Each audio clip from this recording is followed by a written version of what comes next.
మొత్తంగా 2 సంస్థలు ఇచ్చిన రిపోర్ట్ ప్రకారం టన్నెల్ కూలిపోయిన ప్రాంతాలను నిర్ధారించాయి. ఫాల్ట్ జోన్ చుట్టూ పైకప్పు 3 మీటర్లు కుంగిపోయిందని సహాయక చర్యల్లో పాల్గొన్న సిబ్బంది తేల్చి చెప్పారంటే ఈ ప్రమాదాన్ని నివారించడం సర్కార్ చేతిలోనే ఉంది.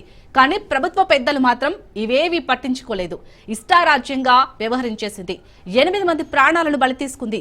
ఈ ఘటన జరిగి 2 వారాలైనా వారి ఆచూకీ నేటికి లభించలేదంటే ఆ ఉధృతిని అర్థం చేసుకోవచ్చు. వ్యక్తులు తప్పు చేస్తే ఓ వ్యక్తి మాత్రమే తప్పు ఉంటుంది. ఒక సంస్థ తప్పు చేస్తే ఆ ముప్పు ఆ సంస్థకు మాత్రమే తగులుతుంది. కానీ ప్రజలు ఎన్నుకున్న పాలకులు తప్పు చేస్తే ఆ ముప్పు వల్ల అమాయకులు బలైతే సర్కార్ కాకుండా వేరెవరు బాధ్యత వహిస్తారు?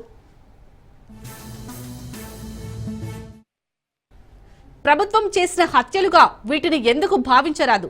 ప్రజల ప్రాణాలకు రక్షణ ఉంటారన్న ప్రభుత్వ పెద్దలు ఇంతటి నిర్లక్ష్యంగా వ్యవహరించడాన్ని ఎవరు ఉపేక్షిస్తారు? చిన్న చిన్న విషయాలను రాజకీయాలు చేసే నేతలు ప్రమాద ఘటనపై చేతులు దులుపుకుంటున్నారు. గతంలో కూడా ప్రమాదాలు జరిగాయని, పెద్ద పెద్ద ప్రాజెక్టులో నిర్మాణం చేస్తున్నప్పుడు ప్రాణాలు పోవడం సహజమన్న ధోరణిని వ్యక్తం చేస్తున్నారు. తాజా ప్రమాదంలో కేవలం 8 మంది మాత్రమే ప్రాణాలు కోల్పోయారు. అదే వందల మంది గుహలోకి ప్రవేశించి పనుల్లో భాగస్వాములైతే అందుకు బాధ్యులు ఎవరయ్యేవారు?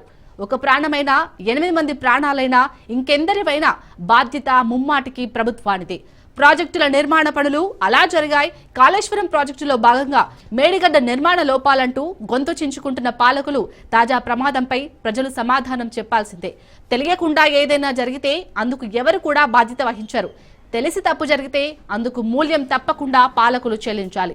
లేదంటే మృతుల కుటుంబాలు క్షమించినా ప్రజలు మాత్రం క్షమించరు.